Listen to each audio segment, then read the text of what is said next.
Mais uma vez, boa noite, pessoal.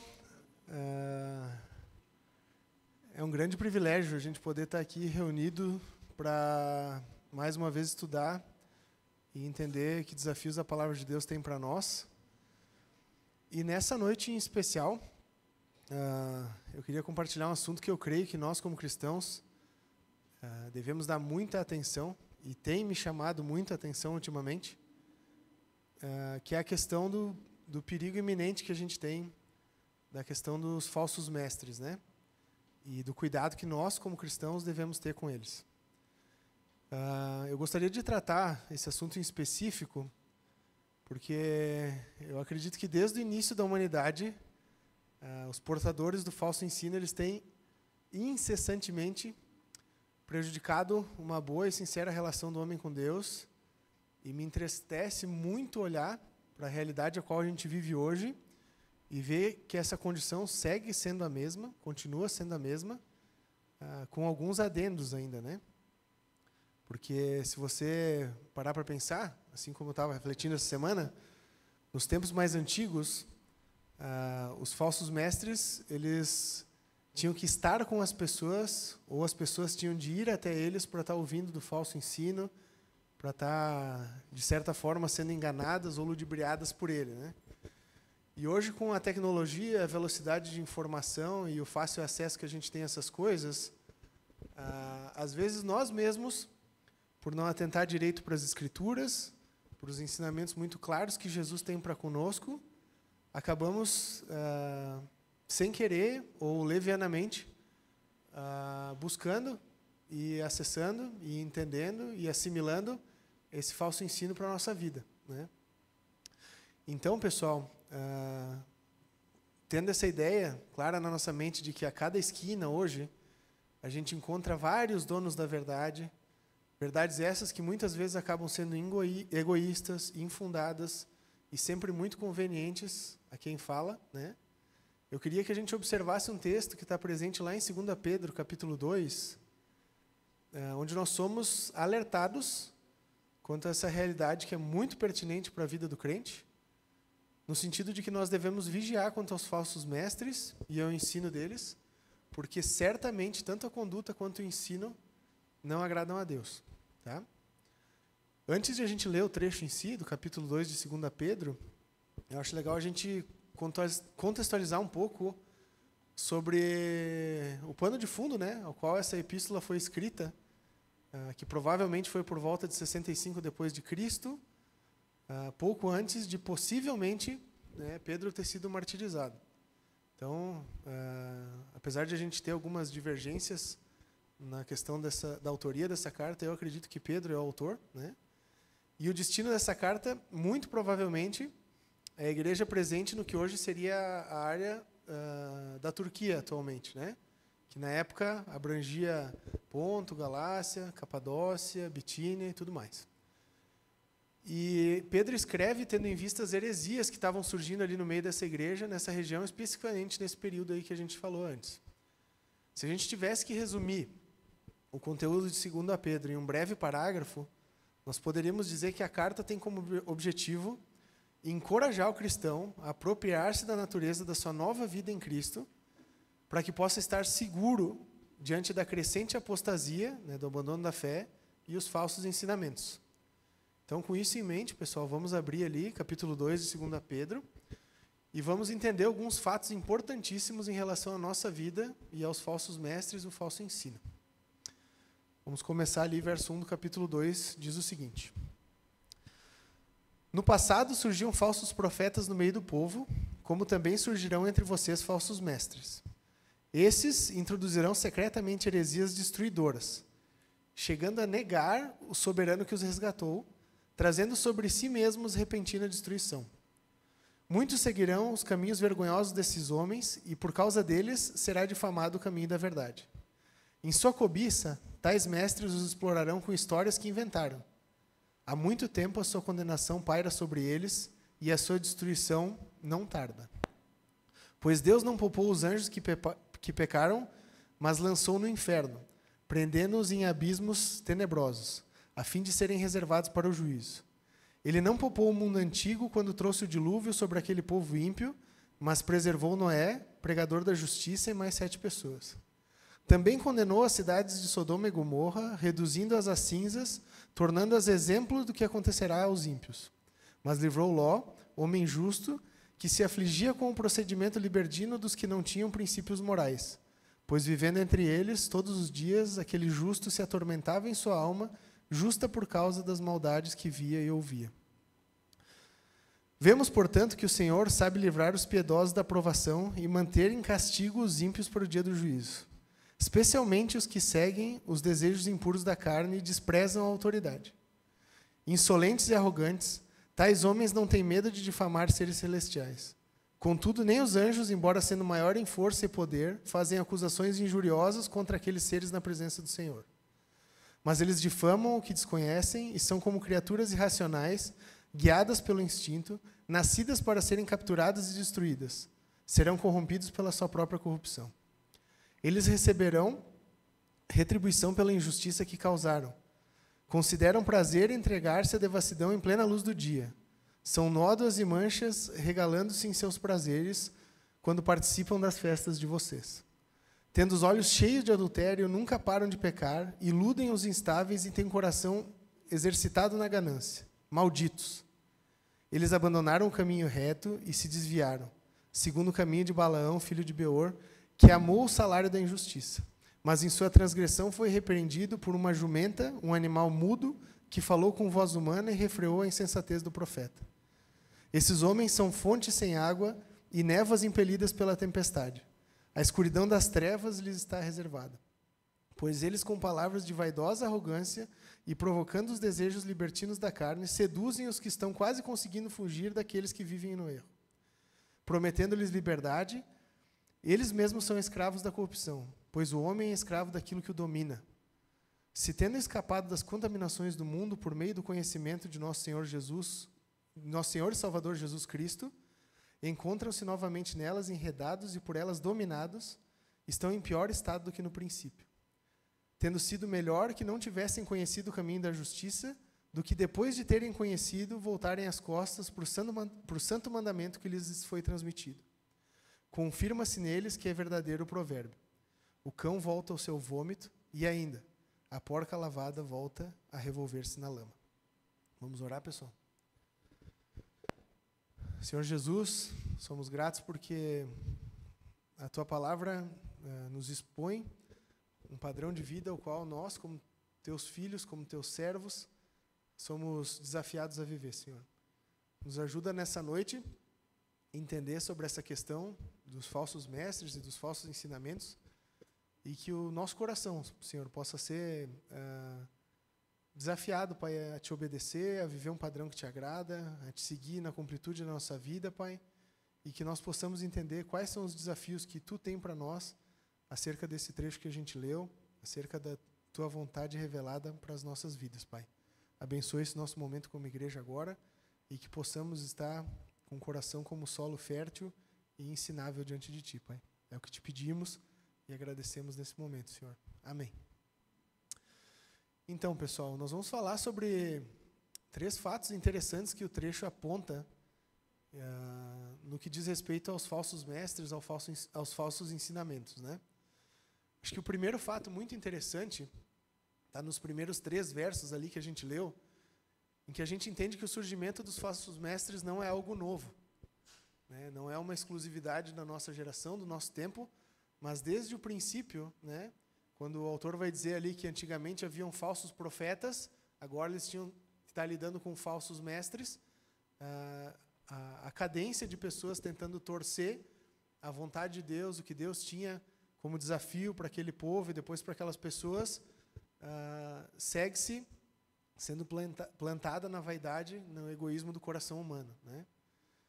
Então, sabendo que o erro se repete mais uma vez e que nós vivemos enfrentando, observando e tendo que combater esse erro do falso ensino e dos falsos mestres, a gente observa no trecho e vê que agora o alvo é um pouco mais exacerbado, um pouco pior, né?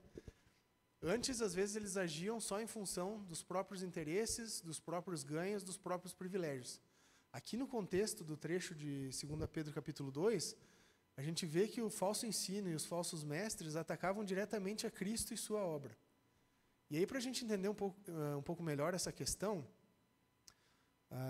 o que mais se combate, talvez no Novo Testamento, quando a gente vê Paulo, Pedro e os autores do Novo Testamento combatendo essa questão, é justamente a ideia de que esses falsos mestres, eles pregavam baseados na ideia de que sim, podemos obter através de Cristo talvez a vida eterna, uma vida com Deus, uma eternidade com Deus, mas o nosso corpo, a nossa vida terrena, ela já é limitada, ela já é imoral, ela já é insuficiente perto desse maravilhoso Deus. Então nós podemos, sabendo da perfeição desse Deus, da graça desse Deus, da salvação desse Deus, viver um padrão moral baixo, sem ressalvas, sem preocupações, sem cuidados, da maneira que a gente quiser, porque, afinal de contas, a vida eterna é ali na frente, né? Então, isso foi uma mentira que, durante muito, muito tempo, e ainda tem sido tentado ser permeada ao corpo da igreja, no que diz respeito à vida moral, né, ao comportamento de santidade que nós somos instigados a ter através da vida de Cristo e da palavra de Deus. Eles sempre eram motivados por algo, pessoal. Às vezes a questão da cobiça, às vezes a questão da própria vaidade, às vezes a questão do próprio reconhecimento e, principalmente, o justificar uma crença pessoal ou uma ambição pessoal diante dos outros, tentando fazer com que essas pessoas vivessem esse mesmo padrão. Por exemplo, vamos usar uma historinha engraçada para tentar ilustrar. A gente sabe que existe como ter uma vida saudável e um corpo que talvez não está tão propenso a doenças, né? Existe um ensino acerca disso, existem muitas teorias acerca disso. E isso, às vezes, exige um certo comprometimento com exercícios, com dieta, com mudança de hábitos, e etc, etc. Só que aí chega no meio de vocês um falso mestre em relação à saúde, né, o fofo. E o fofo vem com uma teoria de que tu não precisa fazer tantos exercícios e que tu pode viver uma dieta livre de calorias, que tu vai ser saudável, que tu vai conseguir ter uma vida longeva e que tu vai conseguir ter uma vida que não sofre com as intempéries, com as dificuldades de uma dieta desregrada, de uma vida sedentária. E aí, da minha caixinha, da minha cachola, eu começo a fundamentar os meus ensinamentos, as minhas teorias, através dos meus achismos. E aí eu começo a trazer pessoas para viver o padrão da minha vida e do meu ensino. Então, aquelas pessoas que talvez até estavam conseguindo se puxar para ter uma vida mais saudável, para ter padrões melhores e tal, baseadas na minha autoridade, baseadas no meu ensinamento, começam a viver a vida que eu estou propondo para elas, porque é mais fácil. E o objetivo lá no final é o mesmo. Eu vou ser saudável, eu vou viver mais. E se com o fofo eu posso fazer isso comendo bacon e sorvete, para que eu vou me preocupar com comer salada e fazer exercício de manhã cedo? Eu chego no mesmo lugar que essa vida mais regrada e difícil está propondo com isso aqui que esse cara está falando. Então, vamos fechar um pouco os meus olhos, vamos fechar um pouco os meus ouvidos e vamos para cá, porque é muito mais agradável. Para nós soa absurdo, né? Porque a gente sabe, não é assim. Se tu come um churrasco hoje, tu paga o preço dele amanhã. Se tu fica meses sem fazer exercício, o teu corpo paga o preço de não fazer exercício. E a gente entende que não vou fazer isso porque é besteira. Esse cara está falando besteira. Só que para as áreas que a gente considera mais tangíveis, assim, que a gente consegue pegar, palpar, essas coisas são mais fáceis. Mas às vezes, no que diz respeito ao nosso relacionamento com Deus e viver uma vida que agrada a Deus, esse desafio fica um pouco mais distante, mais difícil, porque a gente tenta sempre achar, talvez, atalhos, ou tenta, talvez, encurtar certos processos que nós deveríamos estar vivendo e submetendo o nosso coração.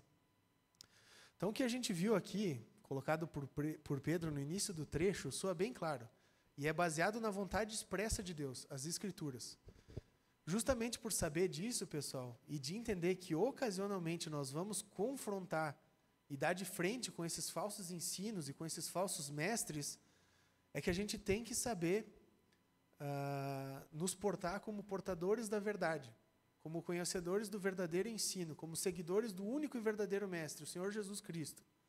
Então, cabe a nós estarmos preparados para quando surgirem esses momentos na nossa vida. Nós devemos olhar para isso e fazer as perguntas. Como é que a gente deve nos portar diante dessa situação? Como esse cara está dizendo, como esse vídeo que eu vi está falando, como esse podcast que eu ouvi está me instruindo a se portar? Ou eu tenho a verdade em Cristo e talvez eu tenha que olhar primeiro para cá, para depois talvez traduzir isso que essa pessoa está dizendo? O que a gente deve ensinar? As coisas que nós temos como corretas para nós ou aquilo que Cristo nos ensina como a verdade? Ou aquilo que as Escrituras nos expõem como a verdade? A verdade que é Cristo. Quando nós sabemos disso, o que a gente deve fazer? Ver os falsos ensinos, observar os falsos mestres, as mentiras sendo contadas na nossa frente e nos calar? Ou agir como verdadeiros cristãos, consertando as coisas? Buscar aprender mais sobre a verdade a ponto de conseguir reconhecer o que é falso ensino, o que é falso mestre, onde as coisas estão fundadas em mentiras, para com a verdade trazer alento e conserto para essas coisas. Isso não é novidade, pessoal. Não é uma coisa que surgiu agora no século XXI. Desde o princípio da humanidade, eles tiveram que lidar com falsos profetas, com falsas crenças, com falsas religiões. E isso se estendeu depois para falsos mestres, para falsas filosofias, para falsos costumes. Nós, pela graça de Deus, temos a verdade irrefutável em Jesus. E ela está plenamente expressa para nós nas Escrituras. Nós temos então que buscar uma disciplina de vida que entende que por mais que seja mais fácil assimilar um cortezinho de Instagram, um videozinho de 10 minutos no YouTube, nós temos que voltar para a Bíblia e tentar entender o que a Bíblia fala sobre os assuntos da vida, para daí, através de um bom filtro, saber observar as coisas que surgem à nossa frente. E aí conseguir entender, isso é bom, isso tem lógica, isso faz sentido, ou isso não tem nada a ver com o que Jesus quer para mim, ou isso não tem nada a ver com a vontade de Deus acerca da minha vida, que eu tenho bem claro aqui na palavra. Então, primeiro fato que o trecho expõe é que o surgimento dos falsos mestres e o ter que viver lidando com eles não é algo novo. É algo que está aí à nossa porta desde o início do que é a humanidade até os dias de hoje. Mas o texto continua. E aí dos versos 4 até o 10, a gente vê Pedro, de forma muito clara, expondo que Deus não se agrada dos que ensinam, dos que não ensinam e não vivem a verdade. De forma bem enfática, ele vai estar expressando isso quando ele mostra que Deus não se agrada daqueles que permanecem na desobediência, que mantêm o coração duro diante dele. Condição diferente que a gente vê no mesmo trecho ali que eu falei para vocês, no que diz respeito àqueles que buscam conformar o seu coração à vontade de Deus, que acabam sendo redimidos. E aí a gente tem os paralelos, né, que o trecho vai colocar ali. A gente vai ver os anjos que se rebelaram e desobedeceram. Deus não se agradou do que eles fizeram e eles acabaram sofrendo as consequências disso. Da mesma forma, a humanidade corrompida no tempo de Noé, né, que sofreu as duras consequências da sua libertinagem, da sua imoralidade, das suas más atitudes diante de Deus. E o pregador da justiça, Noé, que graças à sua conduta, à sua obediência diante de Deus, junto com Sete, acabou sendo poupado. Da mesma forma, Ló, diante da realidade de Sodoma e Gomorra, que por se incomodar com ver aquele padrão diferente do que Deus queria para aquelas pessoas, acabou recebendo da misericórdia de Deus e sendo livrado do triste fim que aquela cidade acabou sofrendo. Isso deve servir para nós como um alerta, pessoal. Se a gente sabe que Deus não se agrada daqueles que não ensinam e não vivem conforme a verdade, por que muitas vezes a gente flerta uma vida que é conivente com essas coisas? A gente vê do início ao fim das Escrituras uma palavra que aponta para uma característica muito clara de Deus: santidade. Se sabemos que servimos a um Deus que é santo, que é puro, que nele não há mentira, que não há pecado algum, por que muitas vezes nós, como seus discípulos, nos permitimos flertar com uma vida que aponta para essas coisas que desagradam a Deus? Por que muitas vezes a gente acha que esse tipo de padrão para nós pode ser o correto? Se ao olhar para toda a narrativa da Bíblia, a gente vê que em momento algum esse padrão agradou ao Senhor. Às vezes nós procuramos ouvir coisas que nos agradam. Esse é outro perigo muito cruel do falso ensino. Porque nós não buscamos ouvir aquilo que é bom para nós muitas vezes. Nós muitas vezes buscamos ouvir o que nós queremos ouvir, para embasar os nossos desejos, a nossa carnalidade, o nosso ego, e etc, etc. Como discípulos de Cristo, nós devemos diariamente buscar nos conformar com a verdade expressa e ensinada claramente a cada um de nós, a Bíblia. A gente não está perseguindo um padrão que a gente não entende qual é. Às vezes a gente busca desculpas para tentar fugir disso. Mas eu já disse aqui algumas vezes e vou repetir hoje de novo. Pessoal, no que diz respeito a padrão ético e moral, a Bíblia não é cinza. Ela sempre aponta a direção clara e correta para o cristão. A gente tem sim algumas questões que são um pouco mais difíceis, mas elas não estão atreladas à ética e moralidade no que diz respeito às Escrituras. No que diz respeito a como a gente deve se portar diante dos homens, ao que nós devemos fazer diante dos homens, ao como nós devemos nos comportar, aonde deve estar a pureza dos nossos pensamentos. A Bíblia é muito clara. E às vezes o que nós fazemos? Levianamente, nós tentamos criar brechas e atalhos, procurando pessoas, conteúdos que embasem a nossa carnalidade, que embasem o nosso desejo, que embasem o nosso pecado. Se nós fôssemos atentos e comprometidos com o cristianismo, a ponto de combater isso com todas as nossas forças, não ia ter falso mestre presente nenhum e conteúdo de falso ensino nenhum sendo viralizado na internet aí hoje em dia. Em que áreas da nossa vida que tem sido difícil obedecer e viver a verdade hoje? E por que isso tem sido assim para ti? Que tipo de ensino que o mundo te oferece que te soa atraente? O não dá nada. Eu vou ter essa atitude, vou recriar esse padrão algumas vezes que não dá nada. Jesus perdoa, né? Então eu vou cometer sequencialmente, religiosamente, diariamente esse mesmo pecado e me prostrar diante de Jesus com uma simples oração vazia e repetitiva que Ele me perdoa. Pessoal, arrependimento está totalmente fundamentado em mudança. E isso eu consigo ver claramente no coraçãozinho do Gabi lá em casa às vezes. Uma criança pequena de menos de 2 anos, que às vezes é repreendido por causa de alguma coisinha que faz, e aí fala, desculpa papai, não vou fazer mais. Quando vira as costas, está lá ele de novo rindo para mim. Será que ele não queria mais fazer? Será que ele tinha se arrependido de verdade? O arrependimento, pessoal, ele vem com passos para a mudança. Ele vem com transformação, ele vem com a ação do Espírito. Ele vem com Jesus sendo construído e refletido na tua vida. E mais, quando a gente não atenta para essas coisas, chega um ponto que o nosso coração começa a cauterizar de tal maneira que nem a oração repetitiva diante de Deus e vazia a gente faz mais. A gente começa a achar conteúdos para justificar os nossos comportamentos. Dizendo que, talvez não seja tão assim que nem a gente aprendeu, a vida toda.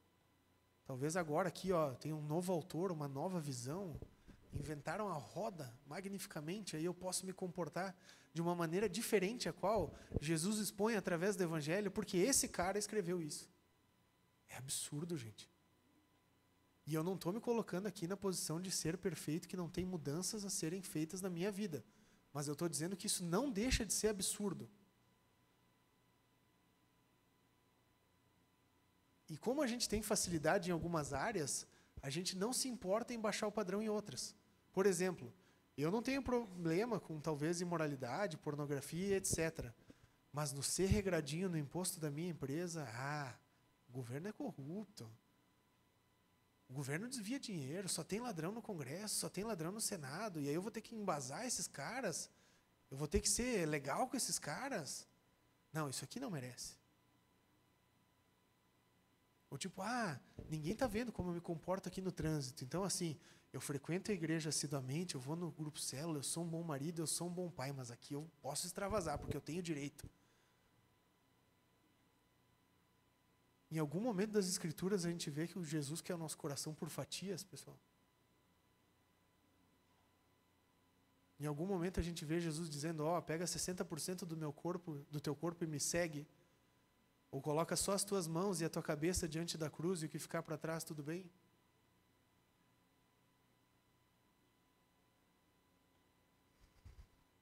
Já parou para pensar que muitas vezes a raiz que permite o falso ensino e o falso mestre crescer está ali no teu coração porque tu permitiu?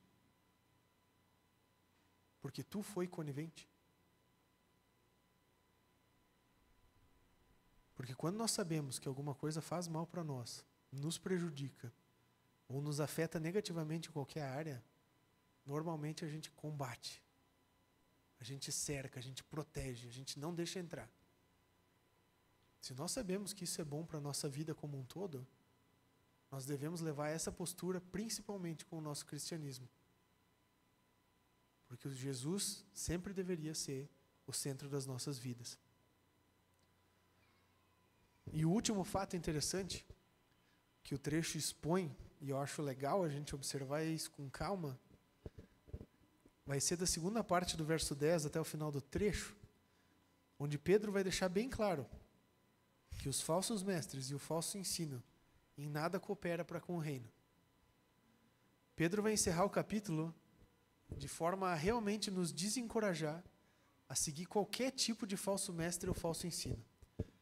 Ele vai começar nos mostrando que o caráter desses falsos mestres não nos serve como modelo. Ali do verso 10 até o 17 a gente vai ver isso incessantemente. Lembrando que eles são insubmissos a Deus, o mesmo Deus que nós dizemos servir. Isso aí vai estar na segunda parte do versículo 10. Nos mostrando que eles são ignorantes, como a gente vê ali no verso 11 e 12. Imorais, no verso 13 início do 14. Insaciáveis na sua cobiça e avareza. Segunda parte do 14 até o verso 16. E que eles não demonstram o que eles realmente são. Diferente do que a gente vê em Cristo. O caráter de Deus plenamente exposto. Não bastasse isso, nós somos lembrados que eles exercem influência enganadora. Eles não estão preocupados em expor a verdade, mas em expor a sua verdade, o seu ensino, o seu método, prejudicando aqueles que ainda precisam da salvação que só pode existir por Jesus. Isso é terrível, gente. Porque às vezes nós temos corações piedosos, pessoas que entendem a necessidade que têm de Cristo, que sabem que precisam voltar suas vidas para Jesus, e quando estão muito próximas disso, que escolhem voltar sua vida para Deus, entrar numa igreja, buscar uma vida ao lado de Jesus, se deparam com um cara desses, com um falso mestre desses, que prejudica esse processo, as escravizando com falsas promessas e falsa liberdade, como a gente tem no verso 19. E, gente, eu posso testemunhar para vocês dessa parte pessoalmente. Hoje em dia, quando eu falo de Jesus para alguém, e geralmente são jovens, na faixa dos 14 até os 35, porque hoje tem jovem de 35, se vocês não sabem, isso é uma realidade. Não é mais que nem antigamente, que eu começava a falar de Jesus do zero. Né? Eu começava a pegar uma terra que nunca foi mexida e tá lançando a boa semente do evangelho ali do zero. Hoje, naturalmente, a gente começa do menos 5, menos 10. Porque aquela pessoa já ouviu algumas coisas absurdas ou já viu um péssimo testemunho diante da vida dela, que precisa ser, às vezes, acessado, tratado e trabalhado, para daí sim a semente do evangelho ser lançada na vida daquela pessoa que já criou um asco à igreja, evangelho e Jesus, por causa de alguma falsa doutrina, de um falso ensino ou de um falso mestre que passou por ali. O apóstolo encerra o trecho mostrando que os que escolhem viver essa desobediência têm um destino deplorável. Ali nos versos do 20 ao 22, terminando suas vidas num estado pior do que começaram, porque eles tiveram a oportunidade de viver com Cristo e mesmo assim, por egoísmo humano, rejeitaram essa vida com Jesus e acabaram preferindo uma vida deplorável que permanece na escravidão do pecado.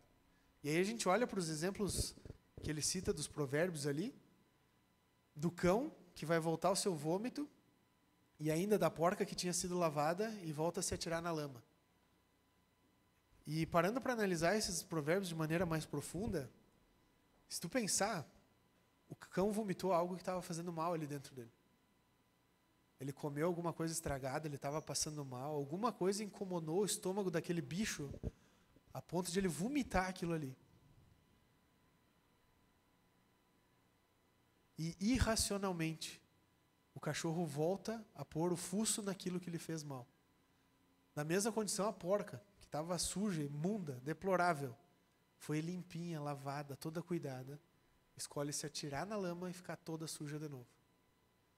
São exemplos bem radicais, mas que com certeza eles servem muito bem para quem escolhe não cooperar com o reino de Deus dessa forma. E eu queria compartilhar uma experiência pessoal com vocês que tem muito a ver com uma parte do trecho aqui, que vai dizer que eles são como fonte seca, né? Alguns dias atrás, eu estava passeando com o Gabi e a Michi, aí estava o Sandro e a Lu, que são os dinos do Gabi, nós tínhamos ido lá no Parque das Araucárias, lá, né? Não sei quem já foi lá, tem bastante sol lá, né? Pouca sombra, e muito sobe e desce. E aí o Gabizinho estava naquelas bicicletas de equilíbrio lá, nossa, ligou o turbo, né? Sobe um morro, desce outro morro, vai na grama, vai para outra grama e tal. E eu e o Sandro, nós não estamos na nossa melhor forma física, né? A gente está meio gordinho, sol, gordinho careca, judia, né? E aí depois de alguns quilômetros perto do Gabi, nós começamos a ficar com sede. E aí nesse Parque das Araucárias, tem vários tubos de concreto que tem uma biquinha d'água, uma torneira d'água dentro deles, né? Aí o Nene, que é o apelido do Sandro, né, olhou para mim e disse assim, lá me tem água, vamos tomar água. Aí eu disse assim, vamos lá, Sandro, que eu também estou com sede. Subi uma lomba lá, chegamos na torneira, abre a torneira, ninguém em casa. Aí o Sandro olhou para o lado e disse, lá me tem outra. Mais um morro desce, mais um morro sobe, chegamos na outra torneira, abre a torneira, ninguém em casa. Na terceira eu já não quis ir mais. Eu disse assim, agora nós vamos nas que tem o caminho para o carro, e se não tiver água, tudo bem, porque eu não vou mais gastar energia indo atrás dessas coisas. Quando eu li esse versículo, eu lembrei dessa frustração, do que é ter sede, e chegar num lugar para saciar a sede, e não encontrar nada. O mundo aí fora, pessoal, está com sede. O mundo aí fora precisa da água viva que é Jesus. E nós, como conhecedores dessa verdade, temos de ser alento para esse pessoal. Nós temos que ser fontes que têm água. Nós temos que expor esse evangelho verdadeiro que transformou as nossas vidas. E nós temos que lutar e nos dedicar para que isso aconteça no que nós somos. Gente, as escrituras estão aqui. Do mesmo jeito que tem muito conteúdo que propaga falso ensino e falso mestre, tem muito acesso fácil a conteúdo muito bom. Há ferramentas que nos ajudam a conhecer a Bíblia mais profundamente, a estudar a Bíblia de forma mais profunda. Nós temos que investir no que realmente vale a pena. Eu acho que esse é um dos maiores desafios que nós temos no sentido de entender o que é fazer com que as nossas vidas cooperem para o reino. É buscar, primeiro, construir uma base sólida da verdade no nosso coração. Para que daí qualquer tipo de mentira, falso mestre, falsa doutrina, ou falso ensino que chegue perto de nós, ou que a gente veja, possa ser tratado. A partir do como Deus nos usa, a partir do que o Espírito Santo faz através de nós. Como tem sido a nossa vida no que diz respeito a esses dois compromissos que nós somos chamados a partir do momento em que a gente conhece Jesus? conhecer quem Cristo é e expressar quem Cristo é através do que nós somos. Nós temos investido nisso, nós temos lutado por isso, ou nós não temos nos engajado de maneira suficiente a combater essas mentiras que a gente vê deslavadas aí fora dia após dia? É compromisso nosso, pessoal. A gente sabe o que é a verdade. Então, só para recapitular. Hoje nós estudamos, com base na palavra de Deus, mais especificamente no segundo capítulo de Pedro, de 2 Pedro, desculpem, sobre o cuidado que nós devemos ter com os falsos mestres e os falsos ensinos na nossa vida. Entendendo sobre 3 fatos muito importantes relacionados a essa questão. Primeiro, falsos mestres em meio à igreja não são algo novo. Desde o Antigo Testamento, desde o início da humanidade, a gente vê o falso ensino sendo proferido de alguma forma. A Bíblia expressa de maneira bem clara que Deus não se agrada daqueles que vivem tendo essa postura rebelde e desobediente diante dele, pessoal. E os falsos mestres têm essa postura. O texto demonstra isso. Da mesma forma, quando se vive com essa postura, não se coopera em favor do reino de Deus. 3 fatos muito importantes que o trecho nos expõe e nos desafia a não ser coniventes. Que impacto prático isso traz para as nossas vidas, então? Primeiro, para o cristão, a vida deve ser fundamentada em Cristo e na palavra de Deus. Essa deve ser a nossa base, o nosso filtro em toda qualquer situação. Comece a criar esse hábito. Surgiu alguma situação, surgiu alguma dificuldade, surgiu alguma dúvida no que diz respeito a que atitude, que postura, que decisão se tomar diante da vida, corre primeiro para as Escrituras. Se tu não está conseguindo fazer isso sozinho, pela graça de Deus, o projeto gracioso de Jesus é a vida em comunidade, o corpo, a igreja. Corre para o teu grupo célula, conversa com o teu facilitador, fala com o teu discipulador, conversa com as pessoas que estão na igreja há mais tempo sobre esses assuntos.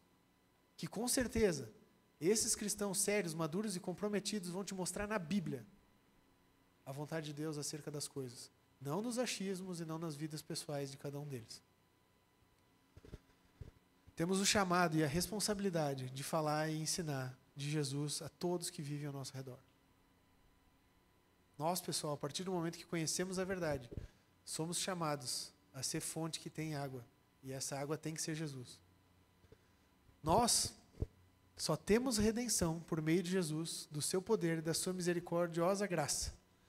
Só por meio de Cristo que existe perdão e salvação. Então, se qualquer pessoa chegar com qualquer tipo de atalho, ou qualquer mensagem diferente dessa para ti, já abre o olho e deixa as orelhas em pé. Porque com certeza tem alguma coisa estranha aí. Nós devemos perder a mania de achar que existem atalhos ou entrelinhas. Às vezes o que precisa é muita coragem, coração disposto a Deus, submissão e trabalho. Então, às vezes, em vez de ficar perdendo tempo, tentando achar justificativa, atalho, vírgula onde não tem, nós temos que ter uma postura submissa diante de Deus, deixar o nosso coração nas mãos deles, abaixar a nossa cabeça e deixar que o Espírito Santo nos trabalhe, através dos nossos irmãos, da palavra de Deus, do mover dele no que nós somos. Temos que entender que nós não devemos conformar Jesus à nossa vida. Cabe a nós conformar a nossa vida a Cristo. Nós não temos que adaptar Jesus a quem nós somos. Nós temos que nos submeter a quem Jesus é.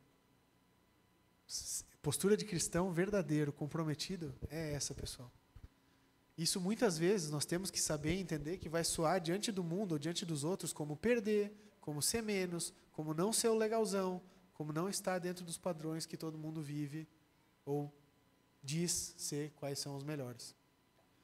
E nós devemos diariamente clamar por sabedoria a Deus para que possamos perseguir uma fé que é centrada, madura e embasada biblicamente, para que a gente consiga cumprir o nosso chamado de forma adequada. Eu acho que são alguns impactos muito práticos que entender esses fatos sobre o falso ensino e os falsos mestres que o trecho trazem à nossa vida. O desafio que eu tenho para cada um de nós, né, a questão prática que eu tenho a estender para cada um de nós, e eu me incluo nessa questão, é que a partir de hoje, e não só hoje, não só essa semana, cada um de nós passe a viver e se posicionar biblicamente no nosso dia a dia. Nós temos a Bíblia como parâmetro. Nós temos a verdade expressa na Bíblia.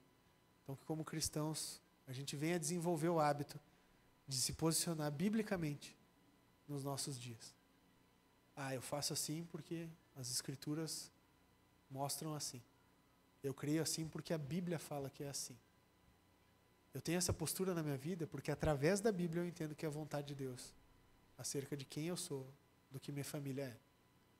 Que nós possamos ter a coragem de desenvolver esse posicionamento bíblico nas nossas vidas. Vamos orar, pessoal? Senhor Jesus, somos muito gratos, Pai, porque a Tua palavra é viva e eficaz. A gente entende que os falsos mestres, os falsos ensinamentos não são uma novidade do nosso tempo. Há muito tempo eles vêm assolando o Teu povo e a Tua igreja, Pai. E assim como os Teus filhos antigamente tinham que lutar e lidar com essas questões, nós temos que fazer isso hoje. Que o Senhor possa estar nos dando a sabedoria, a coragem e a dedicação necessária, Pai, para que a gente consiga viver o padrão mais bíblico possível diante da nossa realidade. Que nós possamos levar a sério, Deus, a Tua palavra.